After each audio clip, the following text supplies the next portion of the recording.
ஹே gym sharks, good morning. Morning எழுதுலேருந்து voice கொஞ்சம் சரியில்லை, த்ரோட் இன்ஃபெக்ஷன் ஆயிருக்குன்னு நினைக்கிறேன். ஸோ வாய்ஸ் மட்டும் கொஞ்சம் அட்ஜஸ்ட் பண்ணிக்கோங்க. அண்ட் இந்த வீடியோவில் நம்ம ரெகுலர் ரொட்டீன் அண்ட் டயட்டையும் தாண்டி எக்ஸ்ட்ராவாக பிகினர்ஸ்க்கான ஒரு அட்வைஸையும் வீடியோவோட எண்டில் ஆட் பண்ணியிருக்கேன். ஸோ வீடியோவை லாஸ்ட் வரைக்கும் ஸ்கிப் பண்ணாமல் பாருங்கள். மார்னிங் எழுந்ததுமே செம்ம பசி. ஸோ ஃபஸ்ட் மீலாக எக்ஸ் அண்ட் இட்லி எல்லாம் சாப்பிட்டுட்டு முழுசாக விடியதுக்குள்ளே ஆஃபீஸ் வந்து ரீச் ஆகிட்டேன். செகண்ட் மீலுக்கு ஃப்ரூட்ஸ் அண்ட் ஸ்வீட் பொட்டேட்டோ சாப்பிட்டுட்டு again back to the work போயாச்சு. ஒர்க் எல்லாம் முடிச்சுட்டு லஞ்சுக்கு 250 grams chicken, white rice and கொஞ்சம் ஃபிஷ் குழம்பு எடுத்துக்கிட்டேன்.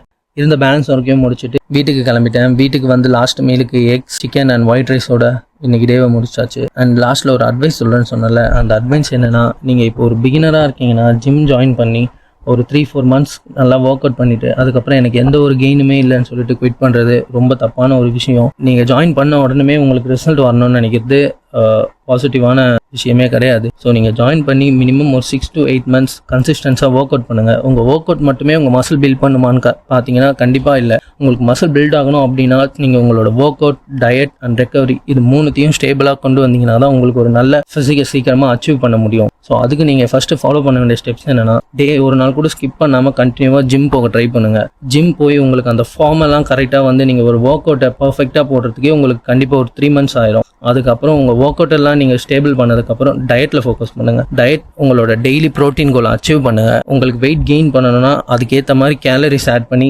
சாப்பிட பழகிக்கோங்க. அண்ட் எல்லாத்த விட ரொம்ப முக்கியமான விஷயம் ரெக்கவரி. ஸோ உங்கள் மசில் நல்லா ரெக்கவர் ஆனால் தான் உங்கள் மசில் பில்டாக இருக்கிறதுக்கு உங்களால் ஃபீல் பண்ண முடியும். ஸோ ரெக்கவரியே இல்லாமல் நீங்கள் ஒர்க் அவுட் பண்ணிட்டு வந்தீங்கன்னா உங்களுக்கு எந்த யூஸும் இல்லை, ஜஸ்ட் மசில் டைட்டாக மட்டும்தான் ஆக போகுது. ஸோ இந்த டயட், கன்சிஸ்டன்சி அண்ட் ரெக்கவரி இது எல்லாத்தையும் கரெக்டாக மெயின்டைன் பண்ணிட்டீங்கன்னா கண்டிப்பாக ஒரு நாள் உங்களுக்கு மசில் கண்டிப்பாக ஒரு க்ரோத்தை நீங்கள் ஃபீல் பண்ணுவீங்க.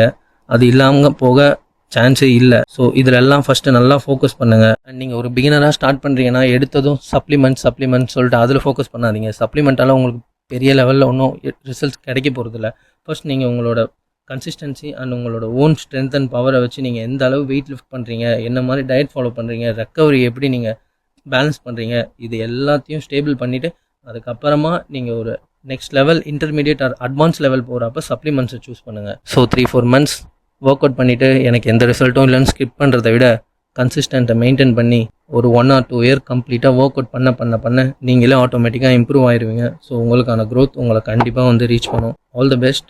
ஒரு பிகினராக இருக்கிறவங்க நீங்கள் இந்த ஸ்டெப்ஸ் எல்லாம் ஃபாலோ பண்ணி உங்களோட மசில் க்ரோத் அண்ட் ஹெல்த்தை பத்திரமா பார்த்துக்கோங்க. டாடா.